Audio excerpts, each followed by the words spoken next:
Assalamu alaikum wa rahmatullahi wa barakatuh. And dear students, this is teacher Adam,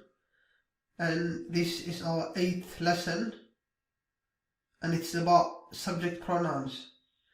And أفضل شرف بدل 10 كلمات و10 كلمات على السديدات. and 10 كلماتها وحكساب سيئة هاي أحلى يقال subject pronouns. marka subject pronouns marada insha Allah dhigan doona insha Allah grammarka wixii maxaan ku raacay wixii grammar laakiin maanta 10 iska fudud baan dhiganaa doo la yiraahdo isticmaalka maxaan ku raacdaa subject pronouns ka isticmaalkoodana aad buu muhiim u yahay sad insha Allah 10 ku arki doontaan marka subject pronouns waa kuwan way I, you, we, they, he, she, you, it. Wa I, wa you, wa we, wa they, wa he, wa she, wa it.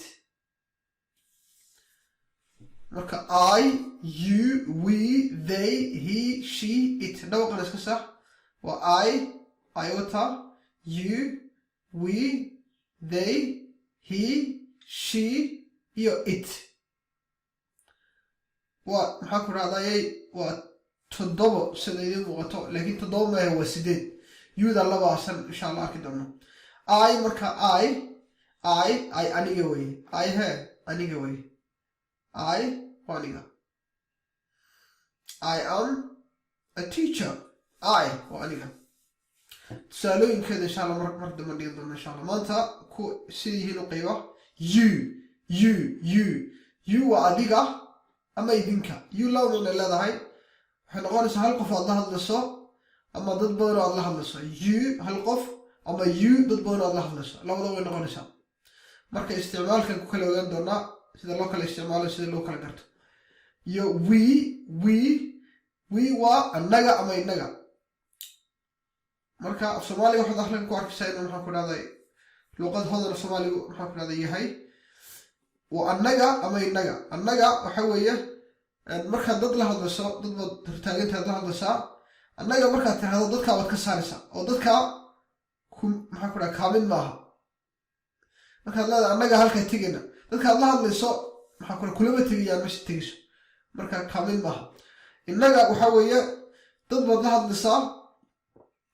ضد كا الله هذا الصا كامل بيجي النجا محكورة هذا مش تيجينا ضد هذا dadka Allah la siyaadiga meesha way tagaysan oo sheekadaada ay ka mid yihiin marka Englishka laba eray ma kala isticmaalo wiidamba marka la isticmaalo annaga markuu maxaan ku raadayay annaga iyo inagaba waa we Englishka we oo eray kala male they waa iyaga they waa iyaga he waa isaga sheena waa iyada she ويدا it waxaa loo isticmaalaa xayawaanada iyo ashyaada waxyaabaha xayawaan walba waxaa loo isticmaalaa it ama shayga kursiga looxa guriga ciida koobka mobilka wax walba shay ah aan nool ahayn aan naf lahayn aniga waxa lagu yiraahdaa jamaadaad xayawaanada dhan iyo dhirta iyo wax dhan waxa la isticmaalaa it waxaan adu bani aadam ahayn waxa la isticmaalaa it waxa la isticmaalaa marka waa I you we they he she it marka cashirka waxaan doonayaa 8 ama 7 inaad qaybtaan aad qortaan oo maxaa ku raad sugtaan hadoo la yiraahdo cashir walba eray walba aan ku dhiganana mid waa idin taleer ma idin seenaya cashir walba aan ku dhigano andigano ereyada ku jira ereyada qoraalka waa inaad garanaysaa ereyada dhawaqooda sida lagu dhawaaqo inaad garanaysaa saxan san ugu dhawaaqay ugu dhawaaqdan 3 ereyada micnahooda waa inaad garanaysaa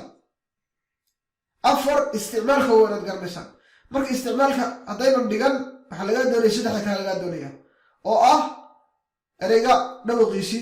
dhawaq sax baa laga doonayaa qasab weyn inaad dhawaqa saxdo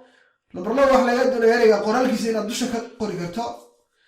number 3 waxa laga doonayaa ereyga micnihiisa number 4 insha Allah mustaqbalka erey walba aan dhigana waxaan ogaan doonaa waxaan baran doonaa استغلال خيرية وليها. مركا عشركا today the lesson was short and very brief.